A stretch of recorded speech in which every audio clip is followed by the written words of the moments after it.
చూస్తున్నాం. ప్రకాశం బ్యారేజీ వద్ద దెబ్బతిన్న గేట్లను ఇరిగేషన్ ఎక్స్పర్ట్స్ కన్నయ్య నాయుడు పరిశీలించారు.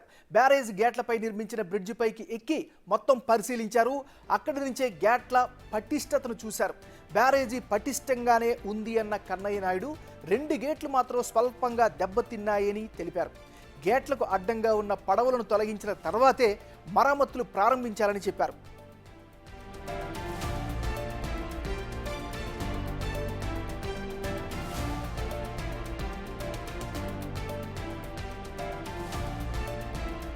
బులెటిన్లో మనం బ్రేకింగ్ న్యూస్ చూస్తున్నాం. ప్రకాశం బ్యారేజీకి సంబంధించినటువంటి కీలకమైనటువంటి అప్డేట్ వస్తుంది. ప్రకాశం బ్యారేజీ వద్ద దెబ్బతిన్నటువంటి గేట్లను ఇరిగేషన్ ఎక్స్పర్ట్ కన్నయ్య నాయుడు పరిశీలించారు. బ్యారేజీ గేట్లపై నిర్మించిన బ్రిడ్జి పైకి ఎక్కి మొత్తం అక్కడ ఉన్నటువంటి సిచ్యువేషన్ని ఆయన పరిశీలించారు. అక్కడి నుంచే గేట్లు ఏ విధంగా ఉన్నాయి, నిజంగా దెబ్బతిన్నాయా, దెబ్బతింటే ఏ స్థాయిలో దెబ్బతిన్నాయి, సో ఇమీడియట్గా చేపట్టాల్సినటువంటి చర్యలేంటి, ఒకవేళ వరద తగ్గిన తర్వాత ఎలాంటి యాక్షన్ ప్లాన్ ఉండాలి అనే అంశాలపైన ఆయన పరిశీలించినట్టుగా తెలుస్తుంది. బ్యారేజీ పటిష్టంగానే ఉంది అంటూ కూడా ఆయన ఒక రిలీఫ్ కలిగించేటటువంటి ఒక అప్డేట్ని కూడా ఇచ్చారు కన్నయ్య నాయుడు. 2 గేట్లు మాత్రం స్వల్పంగా దెబ్బతిన్నట్లు కూడా ఆయన ఎక్స్ప్లెయిన్ చేశారు. అయితే గేట్లకు అడ్డంగా ఉన్నటువంటి పడవలను తొలగించిన తర్వాతే ఏం చేయాలి అనేది యాక్షన్ ప్లాన్ ఉంటుందని కూడా ఆయన ఎక్స్ప్లెయిన్ చేసినటువంటి పరిస్థితి.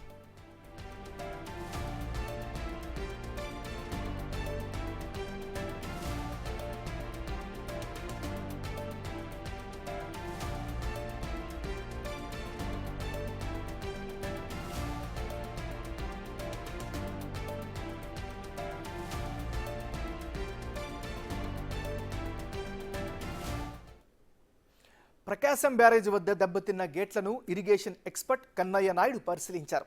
ఇక ఇదే అంశానికి సంబంధించి మరింత తాజా సమాచారాన్ని మా రిపోర్టర్ శివ అందిస్తారు. శివ, చెప్పండి.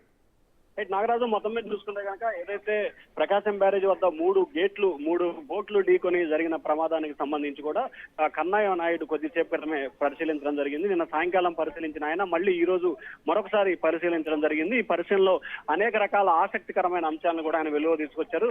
ప్రధానంగా చూసుకుంటే ఎక్కడా కూడా ఎటువంటి ఇబ్బంది లేకుండా, ముఖ్యంగా చూసుకుంటే ప్రకాశం బ్యారేజీకి సంబంధించి గేట్లకు సంబంధించి ఎటువంటి ఇబ్బంది లేకుండా కూడా ప్రయత్నాలు చేస్తున్నట్లు కూడా అధికారులు అంచనా వేసిన పరిస్థితి కనిపిస్తా ఉంది. అయితే ప్రస్తుతానికి అయితే ప్రకాశం బ్యారేజీకి ఎటువంటి ప్రమాదం లేదని చెప్పి కూడా కన్నయ్య నాయుడు చెప్పిన పరిస్థితి కనిపిస్తా ఉంది. అలాగే ఏదైతే ప్రస్తుతం గేట్లు ఉన్నాయో ఆ గేట్లను తొలగించిన తర్వాత మాత్రమే వాటి స్థానాలను కొత్త వాటిని నిర్మించే ప్రయత్నం చేస్తాం. ఇప్పటికే దీనికి సంబంధించిన ఏర్పాట్లు కొనసాగుతున్నాయి. ప్రకాశం బ్యారేజీ నిర్మాణ సమయంలో ఏర్పాటు చేసిన దానికి సంబంధించి కూడా నమూనా ఉంది. ఆ నమూనాతో పాటు మిగిలిన నమూనాలకు సంబంధించి కూడా పరిశీలన చేస్తున్నాము. ఈ రోజు సాయంకాలానికి నమూనాలన్నింటినీ కూడా పరిశీలించిన తర్వాత పూర్తి స్థాయిలో దానికి సంబంధించి డిజైన్లు రూపొందించి కొత్త వాటిని నిర్మిస్తాము. తిరిగి వాటిని అక్కడే, అంటే ఎక్కడైతే బ్యారేజ్ ఉందో బ్యారేజ్ దగ్గరికే తీసుకొచ్చి వాడు అక్కడ ఫిట్ చేస్తామని చెప్పి కూడా కన్నయ్య నాయుడు అయితే చెప్తా ఉన్నారు. దీనికి సంబంధించి పూర్తి స్థాయిలో ఏపీ ప్రభుత్వం మాజీ నీటిపారుదల శాఖ మంత్రి దేవినేని ఉమాని ఈ ప్రాజెక్టుకు సంబంధించి, అలాగే గేట్ల పునర్నిర్మాణం, వాటర్ ఇన్పోస్ట్ కు సంబంధించి కూడా ఇన్ఛార్జ్ గా ప్రస్తుతం ప్రభుత్వం నియమించింది.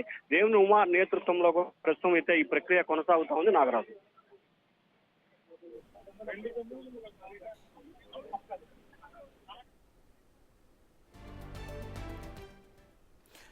మన బులెటిన్లో మనం బ్రేకింగ్ న్యూస్ చూస్తున్నా. అప్డేట్స్ కొనసాగుతూ ఉన్నాయి. ప్రకాశం బ్యారేజ్ వద్ద దెబ్బతిన్నటువంటి గేట్లను ఇరిగేషన్ ఎక్స్పర్ట్ కన్నయ్య నాయుడు పరిశీలించారు. బ్యారేజీ గేట్లపై నిర్మించిన బ్రిడ్జి పైకి ఎక్కి మొత్తం ఓవరాల్గా ఏం జరిగింది, ప్రస్తుత సిచ్యువేషన్ని పరిశీలించారు.